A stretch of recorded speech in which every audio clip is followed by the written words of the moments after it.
La semana pasada acabamos de terminar el estudio de Santiago. Terminamos con un tema bien hermoso que fue bastante impactante para cada uno de nosotros y fue la oración del justo. ¿Cuántos están orando por sus hermanos después de esta predicación? La oración del justo puede mucho, dice las Escrituras. Pero en el día de hoy vamos a empezar a estudiar el libro de Primera de Pedro, la carta Primera de Pedro. Así que quiero invitarlos a que puedan abrir sus Biblias en Primera de Pedro, capítulo 1, versículo 1 y 2, y juntos podamos leerlo. Dice: Pedro, apóstol de Jesucristo, a los expatriados de la dispersión en el Ponto, Galacia, Capadocia, Asia y Bitinia. Verso 2: elegidos según la presencia de Dios Padre en santificación del Espíritu para obedecer y ser rociados con la sangre de Jesucristo, gracia y paz os sean multiplicadas. En este versículo, en estos dos versículos que acabamos de leer en esta mañana, hay algo que me llamó poderosamente la atención, y es el hecho de que algunas veces nos hemos sentido fuera de lugar, ¿sí o no? Y yo creo que cada uno de nosotros como extranjeros ha sido nuestro caso. Vivimos en Alemania, muchos de nosotros podemos incluso aprender el idioma, podemos trabajar, podemos integrarnos, tener algún que otro amigo también alemán, salir con un rato y alguna tarde que otra también hacer el café Kuchen por las 3, ¿verdad? Pero yo creo que ninguno de nosotros, aunque estemos integrados, nos vamos a sentir que ya no somos venezolanos o que ya no somos puertorriqueños o peruanos, sino que ahora somos alemanes. Se ríen. ¿Por qué se ríen? Porque aunque nosotros hagamos todo este tipo de cosas, siempre sabemos que somos extranjeros. Quizás también esto se ve reflejado no solamente en el idioma, en nuestras costumbres. La realidad es que nosotros también en este mundo en el que vivimos somos extranjeros. Somos extranjeros. Ahora, la realidad es que el cristiano vive con una constante, yo no sé usted, pero muchas veces vivimos con una constante sensación de incomodidad en este mundo. Yo la he sentido, esa sensación de incomodidad. Cuando el apóstol Pedro escribe esta carta, se dirige, ¿a quién se está dirigiendo el apóstol Pedro? Se está dirigiendo a creyentes que textualmente estaban sufriendo. Eran creyentes que estaban sufriendo. Como acabamos de leer, el apóstol Pedro dice, ¿cómo los llama? Los llama expatriados, los llama peregrinos. Eran personas que lo habían perdido todo, que se sentían marginadas, perseguidas, señaladas por el Imperio Romano. ¿Debido a qué? ¿A qué? ¿Por qué ellos estaban siendo perseguidos? Debido a su fe. Se sentían ciudadanos de ningún lado, ciudadanos de nada, de nadie.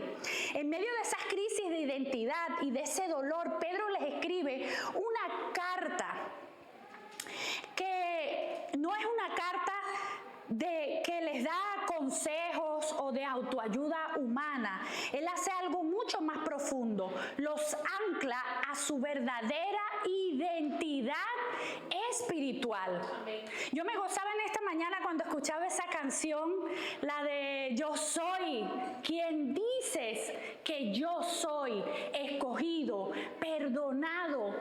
Y yo oro a Dios para que esa identidad pueda ser revelada a través de su Espíritu a nuestras vidas y a nuestros corazones.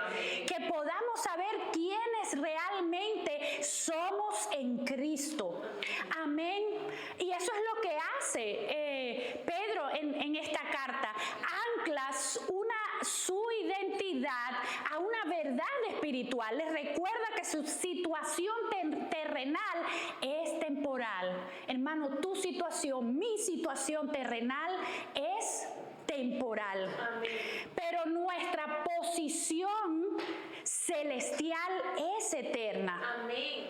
Ellos no son huérfanos del sistema. Nosotros no somos huérfanos del sistema. Nosotros hemos sido elegidos por Dios. Amén. Hemos sido elegidos por Él. Hoy esta palabra elección dentro de este contexto bíblico a veces trae mucho debate teológico, mucho debate en cuanto a cómo hemos sido elegidos. Pero para la iglesia perseguida de este tiempo a la cual Pedro escribe, era una palabra de esperanza, era una palabra de fe, que significaba: el César nos rechaza, pero el Rey del universo nos ha reclamado como suyos. Amén. Por eso la gran verdad que el Espíritu Santo quiere grabarnos en esta mañana en nuestro corazón es que nosotros como creyentes, que todo creyente puede vivir con esperanza como extranjero en este mundo, al reflejar tres frutos de la elección de Dios en nuestras vidas. Amén. Ahora, uno de ese primer fruto es la obra del Espíritu que nos aparta para Dios. Pedro nos dice que somos elegidos mediante ¿qué? Mediante la obra santificadora del Espíritu. En nuestro idioma, la palabra santificación, ¿qué nos viene a la mente cuando escuchamos la palabra santificación? A veces, no sé, podemos pensar hasta en una estatua, en algo porque para ser santos a veces pensamos que no tenemos que ni respirar, porque el simple hecho de respirar, ya eso no se puede, estamos cometiendo una falta. Eso es lo que nos viene muchas veces a la mente, algo que suena algo un poco místico, ¿no? Un poco inalcanzable, un poco como una palabra bien lejana cuando escuchamos de santificación. Reservado para solo personas que perfectas. Eso es lo que pensamos, ¿no? Pero en el griego original que usó Pedro, la palabra es agiasmos y su significado es sumamente práctico. Significa separación o apartar algo para un uso exclusivo. El Nuevo Testamento nos muestra que esta obra del Espíritu opera en dos tiempos de nuestra vida. Y esto es clave que nosotros lo podamos entender. El primer evento es un evento único, que es un evento posicional. ¿Cuándo sucede eso? El día que entregamos nuestra vida a Cristo. El Espíritu Santo ese día encendió una luz en nuestra mente. Las escamas del pecado que teníamos en nuestros ojos caen. Nos marca ese día que nosotros abrimos nuestro corazón para recibirle. Y nos saca de esa fosa común del pecado para ponernos ahora en la familia de Dios. Dejamos de pertenecer al mundo y pasamos a ser propiedad exclusiva de Dios. Yo no sé si usted me escuchó en esta mañana, pero no pertenecemos a este mundo. Él nos escogió, Él te escogió a ti, me escogió a mí. Hemos sido santificados, hemos sido apartados únicamente para Él, para gloria de su nombre. Ahora, también existe nos santifica de una forma progresiva. ¿Qué quiere decir esto? Es un proceso diario. El primero, cuando le recibimos, nos aparta, y también existe de una forma progresiva en nuestro diario vivir. Es la transformación constante. El Espíritu Santo no solo nos cambia de posición, sino que día tras tras día trabaja en nuestro carácter para que nos parezcamos más ¿a quién? A Jesús, amén, para que nos parezcamos más a Él y menos a la cultura que nos rodea. Amén. Como siempre recuerdo algo que dice también el pastor José. Sí, queremos nuestros países, queremos nuestra cultura, pero cuando esa cultura va en contra de la palabra de Dios, ya eso no nos pertenece. Amén. Nuestra cultura es la cultura eterna, es la del cielo. Amén. En el Antiguo Testamento, cuando un objeto, por ejemplo, como una copa de oro, era llevada al templo, se santificaba. Ahora, cuando nosotros tal vez pensamos en esto, ¿cómo podemos pensar que era una copa santificada?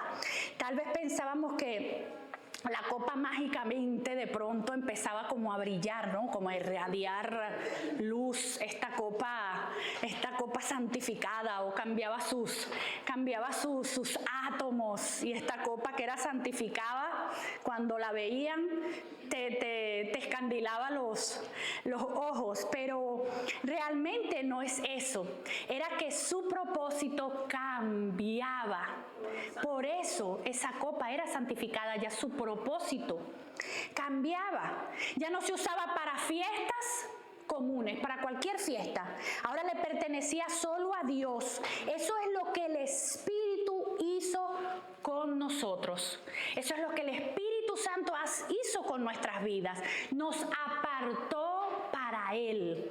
Amén. Gracias, Señor. Ahora, imaginemos que vamos caminando por una playa. Ahorita que hay sol, ¿verdad? Nos da como ganas de ir a la playa y caminar. Imagínense que usted va caminando por una playa de esas del Caribe, ¿sí? Allá en Puerto Rico. Y de pronto encontramos un trozo de madera flotando en el mar. Este trozo de madera, usted se lo está imaginando allí, ¿verdad? Está golpeado por las olas, lleno de salitre y cubierto de algas. Tiene varios días por ahí ese trozo de madera flotando. Para cualquiera si usted lo ve, que usted dice, ¿qué usted va a pensar de ese trozo de madera? Usted no va a decir, wow, me conseguí algo súper valioso, lo voy a tomar y lo voy a vender. No, usted lo ve. Yo lo que diría es esto, ¿qué es esto? ¿Quién tira basura al mar, a la playa?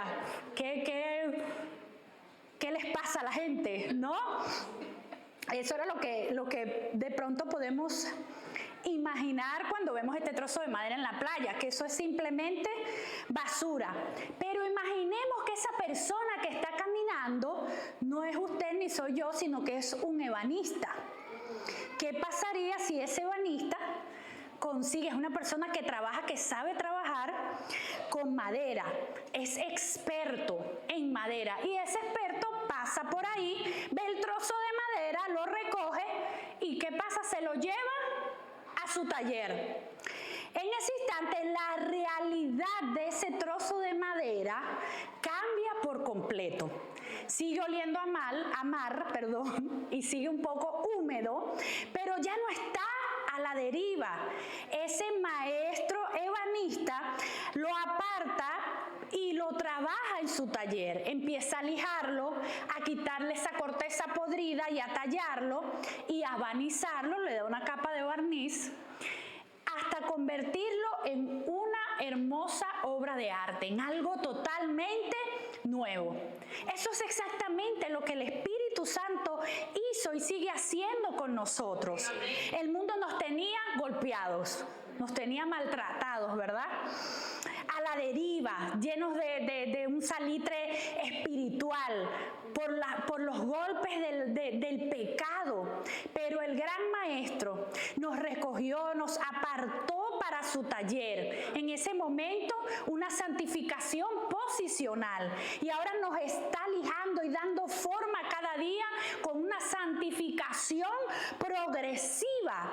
Esas crisis, esas incomodidades y los procesos que vivimos a veces son solo esa lija del Espíritu Santo puliendo nuestras vidas.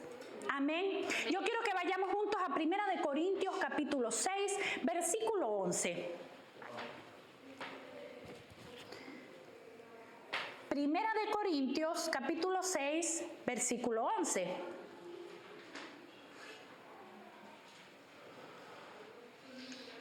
Amén. Y dice, y esto erais algunos, mas ya habéis sido ¿qué? Lavados. Ya habéis sido santificados. Ya habéis sido justificados en el nombre del Señor Jesús y por el Espíritu de nuestro Dios. Amén. Mis hermanos, ¿cómo bajamos esto a nuestra realidad todos los días? ¿Cómo se ve esto de pronto un lunes por la mañana? ¿Cómo podemos llevarlo? A todos nos pasa, estamos en el trabajo, compartiendo de pronto con familiares que no conocen a Dios o con amigos de años y de repente la conversación toma un rumbo que nos empieza a incomodar. Empiezan a hablar de ciertos temas que nosotros sabemos que no le agradan a Dios. A contar chistes, tal vez de doble sentido, que nosotros sabemos que no le agradan a Dios. A planear negocios deshonestos o a destilar una queja o una ansiedad asfixiante por la situación del país.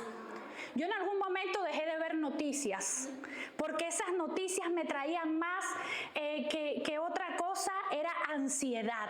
Yo leía muchas noticias sobre mi país y eso me traía era desesperación y ansiedad por todo lo que estaba pasando en mi país.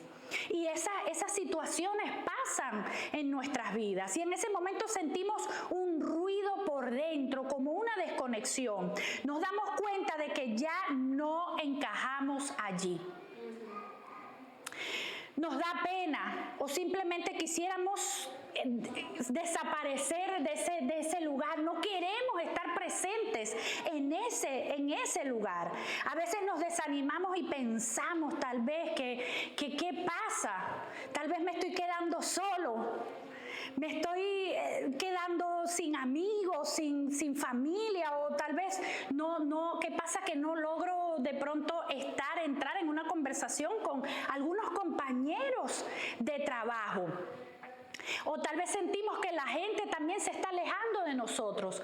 Pero hoy quiero que miremos al espejo de la palabra y entendamos eso. Esa incomodidad es nuestra mayor bendición.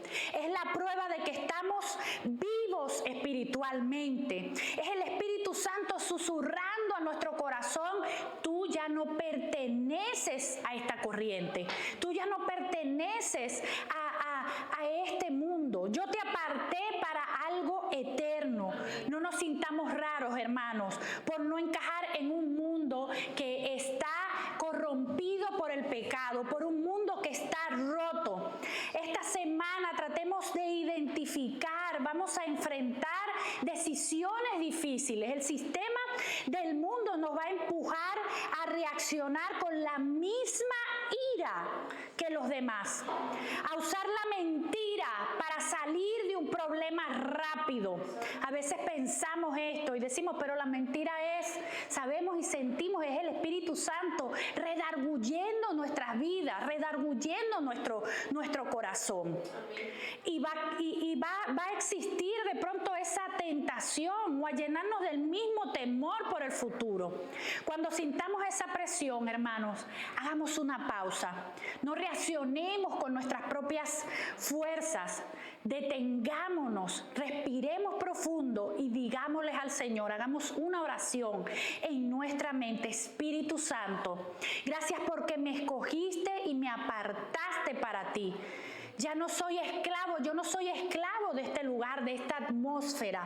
Dame hoy la gracia y la sabiduría y la firmeza para actuar como alguien que vive según tu elección. Aleluya. Amén. Vivir como elegidos, hermanos, significa que no dejamos que el entorno determine nuestra temperatura espiritual.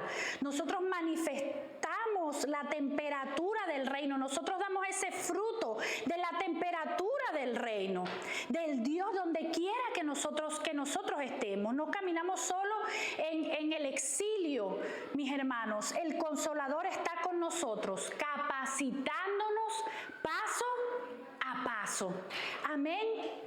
Ahora, el segundo fruto es una vida orientada a la obediencia y purificada por la sangre de Cristo. Primera de Pedro, capítulo 1, versículo 2. Amén. Pedro continúa desglosando los frutos de la elección de Dios en nosotros y nos dice que fuimos elegidos para obedecer a Jesucristo y ser rociados con su sangre. Para entender la profundidad de esta frase, tenemos que viajar al Antiguo Testamento. Vamos a ir a Éxodo capítulo 24, versículo 3 al 8.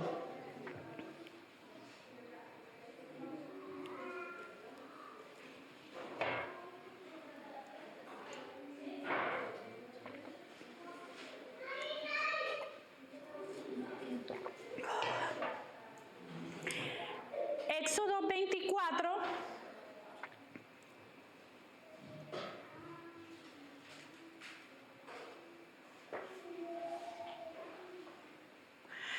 al 8. Y Moisés vino y contó al pueblo todas las palabras de Jehová y todas las leyes. Y todo el pueblo respondió a una voz y dijo: haremos todas las palabras que Jehová ha dicho. 4. Y Moisés escribió todas las palabras de Jehová y levantándose de mañana edificó un altar al pie del monte y 12 columnas según las 12 tribus de Israel. Y envió jóvenes de los hijos de Israel, los cuales ofrecieron holocausto y becerros como sacrificio de paz a Jehová. Y Moisés tomó la mitad de la sangre y la puso en tazones y esparció la otra mitad de la sangre sobre el altar. Y tomó el libro del pacto y lo leyó a oídos del pueblo, el cual dijo: haremos todas las cosas que Jehová ha dicho y obedeceremos. 8. Entonces Moisés tomó la sangre y roció sobre el pueblo y dijo: he aquí la sangre del pacto que Jehová ha hecho con vosotros sobre todas estas cosas. En aquel momento Dios rescató a Israel de la esclavitud y los llevó al monte Sinaí para hacer un pacto con ellos. Moisés leyó la ley al pueblo y el pueblo prometió responder ¿en qué? En obediencia. Yo creo que esto es algo bien importante que nosotros debemos de prestar atención en esta mañana, porque luego de que el pueblo prometió responder en obediencias, Moisés tomó la sangre de los sacrificios y la roció al pueblo. Es vital que entendamos esto y que no mezclemos las funciones de estos dos elementos en el texto, porque Pedro cuida mucho este orden específico. Para obedecer a Jesucristo, esta es nuestra orientación bajo el nuevo pacto. Dios no nos rescató para que vivamos nuestra propia opinión o para lo que nosotros querramos, sino para que nuestra vida esté alineada a la soberanía y a su dirección. Amén. Y ser rociados con su sangre. ¿Qué significa ser rociados con la sangre? Aquí vemos la maravillosa acción continua de Dios. Pedro no está hablando del día en que fuimos salvos por primera vez, sino del mantenimiento diario de nuestra comunión. Al usar este término, rociados, evoca el ritual del Antiguo Testamento, que lo acabamos de leer, donde el creyente que fallaba o se contaminaba en el camino necesitaba ser purificado de nuevo. Una de las ilustraciones que siempre me gusta usar cuando trato de explicar este punto, porque muchos de nosotros a veces nos sentimos condenados, porque hemos fallado, hermano. Todos los días fallamos. Todos los días fallamos y todos los días cometemos faltas delante de Dios. Amén. Pero abogado tenemos para con el Padre. Y una de las ilustraciones que me gusta usar cuando trato de explicar esto es, si por ejemplo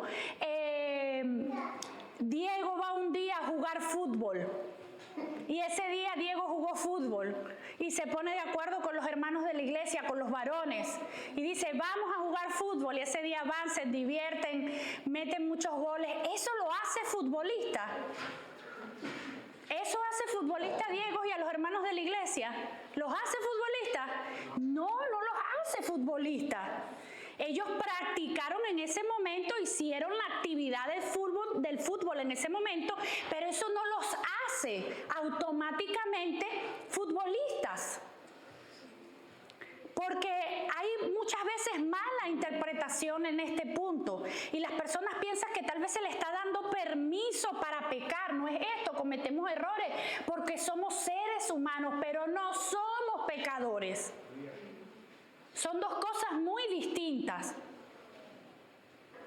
El hecho de que ese día me equivoqué y ese día cometí un error no me hace ya que el Señor me desechó, el Señor me botó, ya el Señor no puedo entrar a su presencia.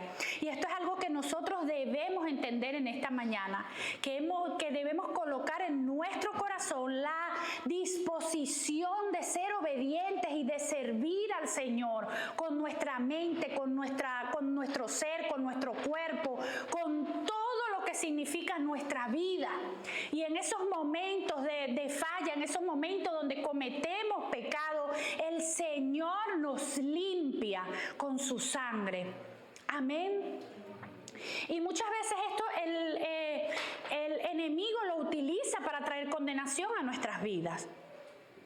Yo lo he experimentado antes, donde no he querido ni venir a la iglesia porque qué vergüenza yo siento. ¿Cómo voy a ir a la iglesia a levantar las manos delante de Dios después no sé, de haberle gritado a mi esposo?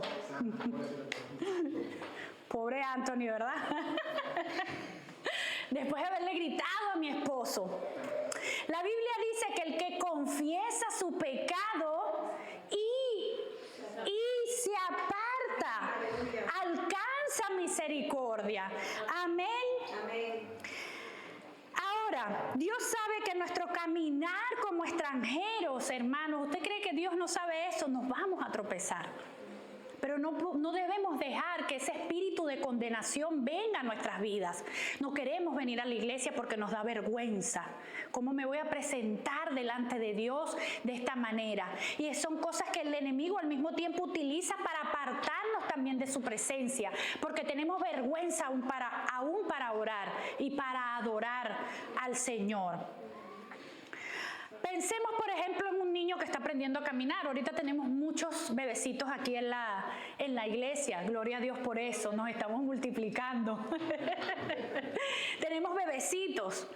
Y ese niño pequeñito que está aprendiendo a caminar en el patio con su mamá, con su papá, después de una tarde lluviosa, por ejemplo, su padre, su mamá lo toma de la mano y le muestra el camino. Y el deseo del niño es obedecer a su papá y seguir sus pasos, ¿o no? El niño quiere seguir a sus padres y quiere caminar también.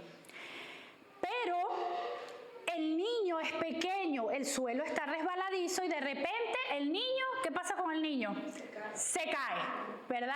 Ningún niño de una vez se para y aprende a caminar y sale corriendo. El niño se cae y se ensucia todo de lodo en ese momento. La ropa, las manos, todo. Yo creo que todos los que tenemos niños en casa, madres, padres, sobrinos, hemos experimentado de alguna manera u otra también esta situación. Ahora, ¿qué hace ese papá? Cuando ese niño se cae, lo agarra y le da 2 nalgadas porque se cayó. ¿Cómo te vas a caer? Y te vas a ensuciar y te vas a llenar todo de lodo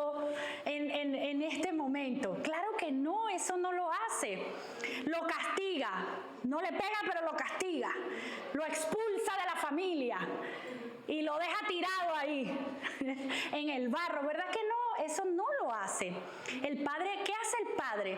Lo levanta con amor. Yo creo que nos duele más que al mismo niño cuando se cae, ¿verdad? Nos da como más dolor cuando nuestros hijos se caen. Lo levanta, lo levantamos con amor, lo limpiamos, le lavamos sus manitas porque no queremos que se lleven las manitos sucias a la boca. Le cambiamos la ropa y lo volvemos a poner de pie para que siga caminando. No le decimos, no vas a practicar más, no, ya este niño no camina más, no, sino lo levanta, se limpia y lo volvemos a poner en pie para que siga caminando. En nuestra vida espiritual, la obediencia es nuestro deseo de seguir los pasos de Jesús. Pero cuando caemos en el fango del pecado o de la duda o de alguna mala actitud, la acción soberana de Dios no es desecharnos. Él activa ese rociamiento de su sangre, la sangre de su Hijo. No somos nosotros los que nos limpiamos a nosotros mismos, es el Padre quien nos purifica continuamente a través del sacrificio de Cristo para que podamos seguir caminando. Amén. Amén. Vamos a ir a Primera de Juan, capítulo 1, versículo 7.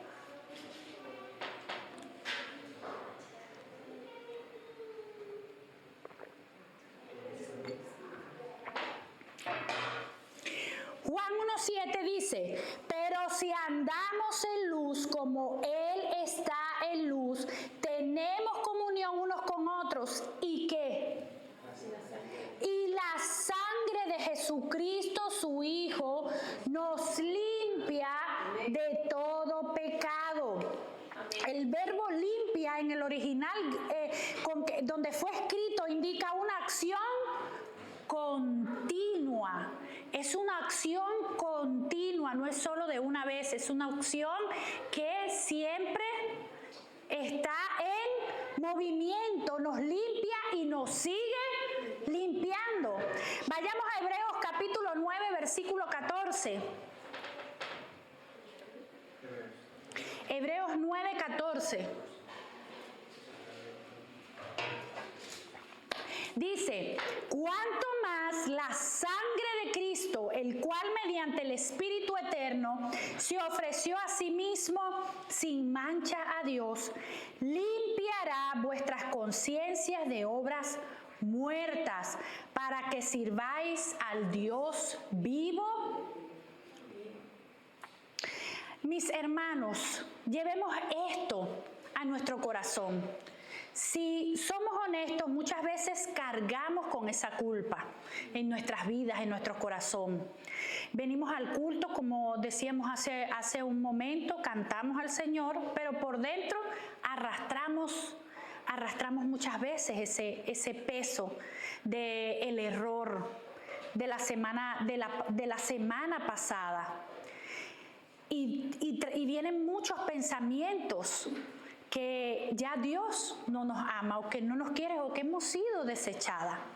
Esta semana, cuando el enemigo intente arrastrarnos a la condenación tras un tropiezo o cuando sintamos que no somos dignos de buscar a Dios, hermanos, una vez más, vayamos a Él en oración. No nos escondamos de Él. Él está ahí siempre con los brazos abiertos, dispuesto a escucharnos, a perdonarnos, a abrazarnos.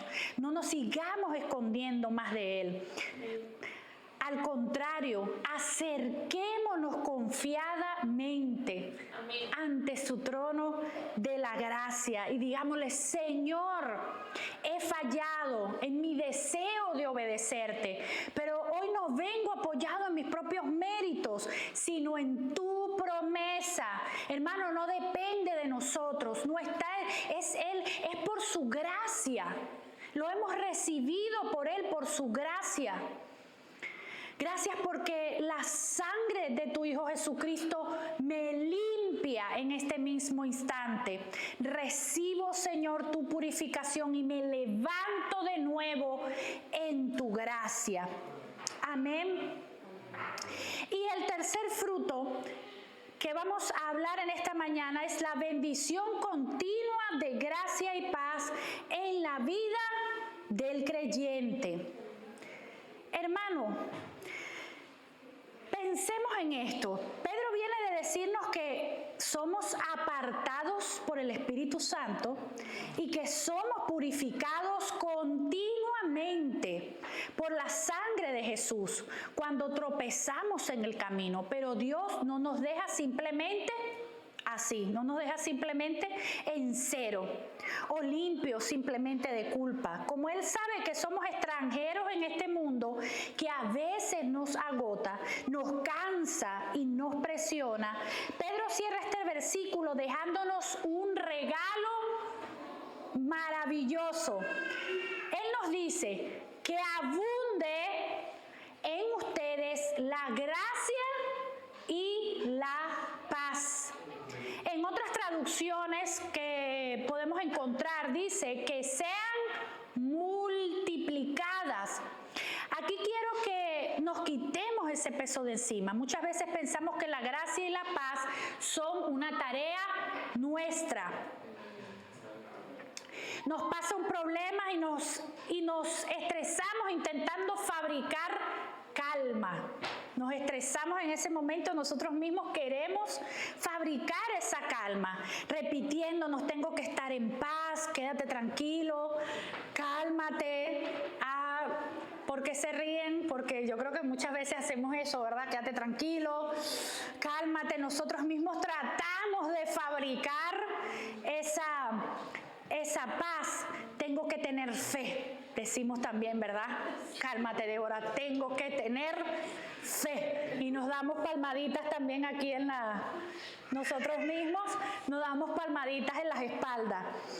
Y terminamos doblemente cansados. Pero en el idioma original, Pedro usa una palabra muy hermosa y es pletuntei, que significa multiplicar de forma sobreabundante, como una ola que viene detrás de otra. Imagínense esa paz, esa gracia que Dios ha derramado sobre nosotros. Esto nos enseña que la gracia y la paz no son un requisito que nosotros tenemos que fabricar para Dios. Son una bendición, una experiencia creciente que Él derrama sobre nosotros. La gracia es ese motor espiritual que el Padre nos da gratis cuando nos quedamos sin fuerzas. Y la paz no es que los problemas desaparezcan, porque eso también es otro pensamiento muy común y un pensamiento muy popular, sobre todo también dentro de las personas que todavía no han entregado su corazón a Dios. Yo no sé ustedes, los que han tenido oportunidad de predicar la palabra, muchos dicen: sí, yo tengo muchos problemas, yo necesito entregar mi vida a Dios porque yo tengo muchos problemas. Hermanos, todos tenemos problemas. Déjeme decirle que si usted está esperando entregarle su corazón a Dios para que sus problemas se detengan, eso no va a suceder de esa manera. Pero qué bonito es cuando nosotros aceptamos al Señor, le abrimos nuestro corazón y, ¿sabes? Dios no nos promete que no vamos a tener problemas y dificultades. Pero ¿sabes qué sí nos asegura en medio de problemas y esas dificultades? Nos asegura la victoria. Amén. Eso sí nos asegura que no vamos a dejar de tener dificultades, porque a la final, como decíamos en un principio, somos seres humanos y enfrentamos problemas cotidianos, diarios, familiares, emocionales, de mucha índole, pero el Señor ha derramado esa gracia y esa paz sobre nuestras vidas, aún en medio de la tempestad. Él promete darnos esa paz y esa gracia en nosotros. Hermanos, muchos de ustedes lo saben, muchos de ustedes lo conocen, pero yo quiero dar gloria a Dios una vez más, porque solamente Él merece toda la gloria y toda la honra. Muchas personas me dicen, muchas veces me escriben y recibo elogios a ciertos amigos por internet, porque en el momento, uno de los momentos más difíciles de mi vida, que fue la muerte de mi hijo de 4 años de manera trágica, y muchas personas me dicen, yo te admiro porque eres una mujer fuerte, eres una mujer. Yo siempre le respondo lo mismo. Le digo, no ha sido por mí. La gloria es para Cristo. Es Cristo que me ha llenado de su paz, ha derramado esa gracia y esa paz. Muchas personas, como les decía a un principio, me dicen, te admiro, hermano. No ha sido por mí, no han sido mis propios méritos. Ha sido el Señor que me ha llenado de fortaleza, me ha llenado de esa paz al saber que en un futuro no muy lejano yo me voy a encontrar nuevamente con mi hijo y viviremos para siempre juntos. Solamente Dios puede hacerlo, hermanos. Solamente el Señor puede derramar esa paz sobre nuestras vidas. Amén. Para que podamos entenderlo mejor, imaginemos, en Alemania no tenemos estos problemas, ¿no? del agua, pero en algunos de nuestros países latinoamericanos sí tenemos problemas con el agua servida, ¿no? Donde el agua no llega constantemente y muchas veces tenemos que tener un tanque de agua para poder suplir las necesidades en los hogares. Ahora imaginemos ese tanque en una casa de una familia. Si ese tanque se llena una sola vez y se corta el suministro de la calle, la familia va a vivir con la angustia de que el agua se acabe en cualquier momento. Y empiezan las mamás, no te bañes 5 minutos.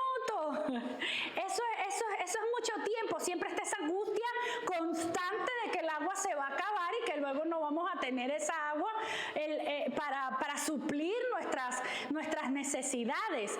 Cada vez que se abre la llave, van a estar contando las goticas, ¿verdad? Contando por miedo a quedarse sin agua. Muchos de nosotros vivimos nuestra vida cristiana así, como si tuviéramos un tanque limitado. Viene una crisis y pensamos, ya no me queda mucha paciencia. Ya no tengo fuerzas para soportar esto. Se me está acabando la paz, ¿no? Yo a veces le digo a mi hijo, no me hagas perder el testimonio, por favor. Cuando se anda portando mal, le digo, por favor, no me hagas perder el testimonio.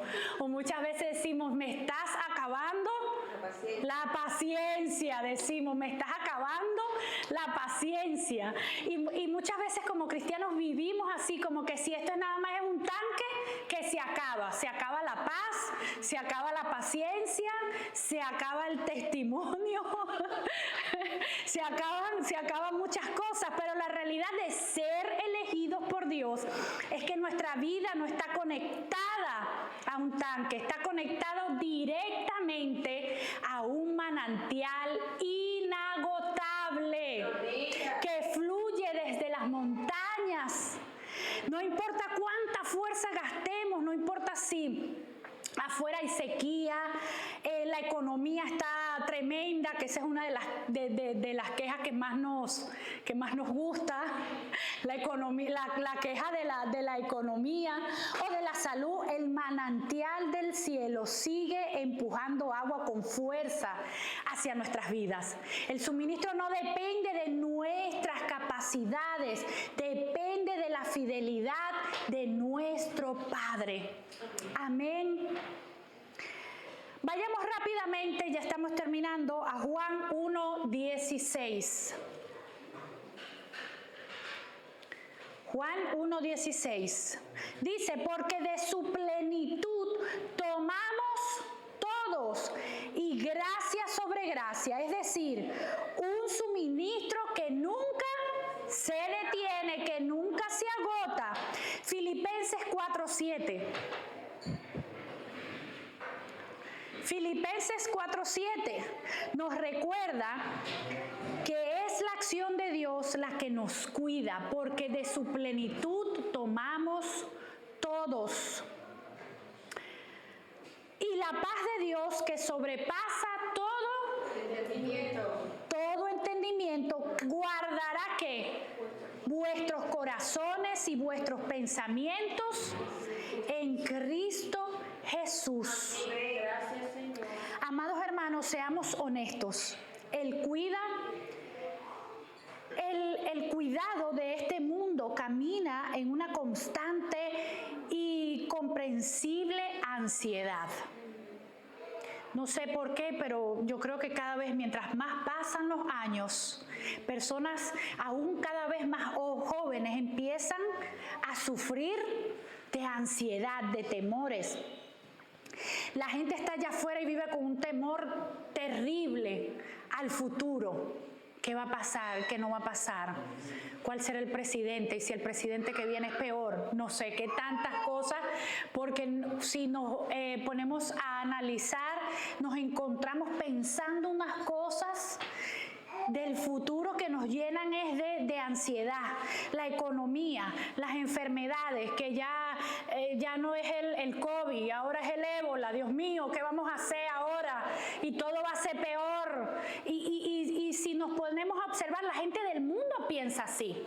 Cuando salió también esto de lo del ébola y lo del otro virus que salió de un barco, yo veía los comentarios de muchas personas en el mundo que decían, wow, no puede ser, ya ellos enfermaron a todo el mundo otra vez como en el COVID, ¿no?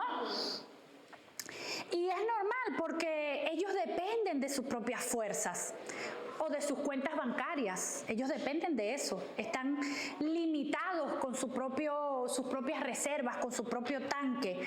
Pero nosotros, metidos en esta ecuación con Dios, no podemos vivir con esa misma angustia. Vivir como elegidos significa que tenemos el derecho legal de experimentar la paz de Dios de forma creciente. Amén. Significa que si esta semana nos toca enfrentar una mala noticia, un diagnóstico médico inesperado, una crisis familiar o una fuerte presión en el trabajo, no tenemos que entrar en pánico. No tenemos que ser los superhéroes de nuestra vida ni pretender que somos fuertes en nuestras capacidades humanas. Cuando el agua de ese tanque se acaba, está bien admitirlo. Nuestra tarea esta semana es detenernos y correr al manantial a través de ¿qué? De la oración y decirle al Padre con toda confianza lo que está pasando en nuestras vidas, llevar nuestras cargas a Él a través de la oración. Amén. Hermanos, hemos recorrido en esta mañana este maravilloso versículo y nos damos cuenta de que vivir como extranjeros en este mundo no tiene por qué ser una carga pesada ni un camino lleno de desesperanza. Nuestra identidad no la define el lugar donde pisamos. Nuestra identidad está en Cristo. Amén. Allí está nuestra identidad. No somos sobrevivientes del sistema, de este mundo. Somos personas que caminamos bajo un diseño divino. Amén. El Espíritu Santo nos ha mirado con amor, con paciencia. Nos ha trabajado, nos ha lijado pacientemente en su taller para apartarnos para su propósito. Muchas personas piensan que al recibir a Cristo en su corazón ya no tienen más, no pueden hacer más nada, ya eso era todo. Dios tiene un propósito eterno, un propósito de reino para tu vida, para nuestras vidas. El Hijo, nuestro Señor Jesús, nos guía en un camino de obediencia, pero nos cubre con ese rociamiento constante de su sangre para levantarnos y limpiarnos cada vez que tropezamos. Y nuestro Dios Padre no nos deja desamparados en el camino. Él abre ese manantial del cielo para multiplicar de manera sobreabundante la gracia y la paz que nuestros corazones necesitan en cada batalla. batalla. Amén. Así que oremos en esta mañana. Gracias, Jesús, por tu palabra.